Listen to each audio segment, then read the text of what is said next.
வணக்கம் நண்பர்களே. இன்னைக்கு நம்ம என்ன பார்க்க போறோம்னு பார்த்தீங்கன்னா, புரோட்டீனோட பயன்களும், அசைவ உணவுகளில் எந்தெந்த அசைவ உணவுகளில் எவ்வளோ புரோட்டீன் இருக்கு அப்படிங்கிற பற்றி தான் பார்க்க போகிறோம். முதல்ல புரோட்டீனோட பயன்களை பார்த்துருவோம். பொதுவாக நம்ம பாடிக்கு புரோட்டீன் எடுக்கும்போது அது ஆற்றல் மற்றும் வளர்ச்சியை கொடுக்கிறது.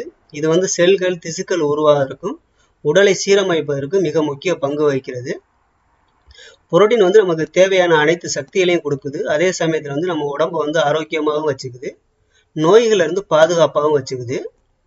புரோட்டீன் நம்மளுடைய பாடியோட பில்டுக்கும் மசில்ஸோட பில்டுக்கும் ரொம்ப உதவுது.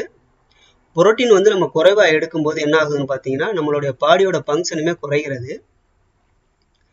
புரோட்டீன் எலும்பு, தசை, நரம்பு, தோல், முடி இவை அனைத்தையும் பாதுகாப்பாகவும் ஆரோக்கியமாகவும் வச்சுக்குது. நம்மளுடைய பாடியை ஆக்டிவாகவும் வச்சுக்குது. அடுத்து வெயிட் லாஸுக்கு புரோட்டீன் மிக முக்கிய பங்கு வகிக்கிறது.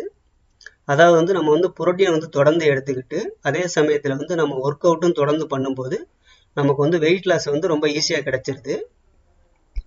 புரோட்டீன் எடுக்கும்போது என்ன ஆகுதுன்னு பார்த்தீங்கன்னா, அது அமினோ ஆசிடாக கன்வெர்ட் ஆகி அது நமக்கு ரத்தத்தில் உறிஞ்சப்படுது. ஒரு மனிதனுக்கு எவ்வளோ புரோட்டீன் தேவைப்படுதுன்னா, அதாவது 1 கிலோ எடைக்கு 0.8 கிராம் வரைக்கும் புரோட்டீன் தேவை. நம்ம 1 கிராம் வரைக்கும் புரோட்டீன் எடுப்பது ரொம்ப நல்லது.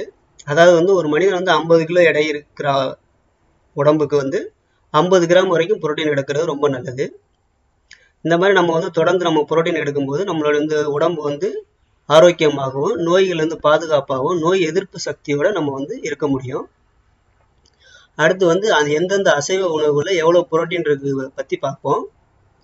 முதல்ல நம்ம பார்க்க போகிறது முட்டை. முட்டையில் இருக்கிற புரோட்டீன் ஒரு முழுமையான புரோட்டீனு. இதை ஆம்லெட்டு, ஆஃப் ஆயில் இந்த மாதிரி சாப்பிட்றத விட அவிச்சு சாப்பிட்றது ரொம்ப நல்லது.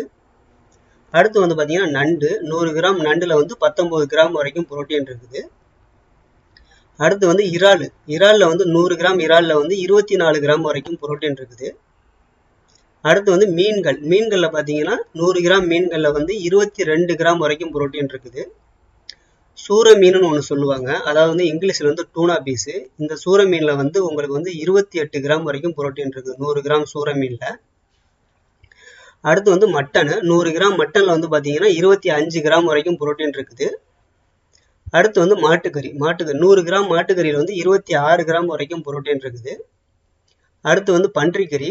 100 கிராம் பன்றிக்கறியில் 27 கிராம் வரைக்கும் புரோட்டீன் இருக்குது.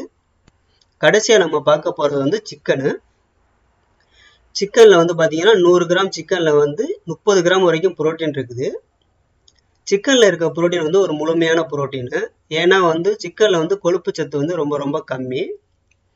இதுக்கு இருக்கிறதுலே அதிகமாக புரோட்டீன் இருப்பது சிக்கனில் தான். சிக்கன் நம்ம தொடர்ந்து எடுத்துக்கலாம்.